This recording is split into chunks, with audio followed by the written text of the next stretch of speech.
ঠান্ডা মনে হয়। হাল্ক, তুই এইখানে ফস্টিনিস্টি করো, আর ওদিকে নারকেল দানব গ্রামের সব মাইয়াকে ধইরা নিয়ে যাইতাছে। তোদের নিয়ে আমি আমার নারকেলের রাজ্যে বংশ বিস্তার করব। এই সুন্দর মাইয়াগুলো খালি আমার, আমি ওগো সবাইরে ভালোবাসি।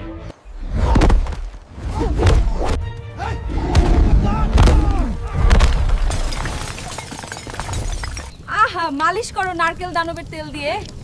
আর তোমরা কি দেখছো? লাইক সাবস্ক্রাইব করো চালু করে। কিরে হালকা এখনো খাও? এই নে 30,000 টাকা, আমার জন্য শীতের সোয়েটার নিয়ে আয়। খাওনের কালে যত বাধা, আমি যাইতাছি। দাদি আমায় খাওয়ানো ডিস্টার্ব করছে, আইজগো দাদির জ্বালা মিটামু, যাই একটু ভুরি বোস কইরা আই। কই মামা, আস্ত ছাগলের আইটেমটা দাও, কতদিন হলো আস্ত ছাগল খাই না। মামা এটার লগে বিচি দুইটাও আছে। ছাগলটা টুনটুনিটাও স্বাদ ছিল।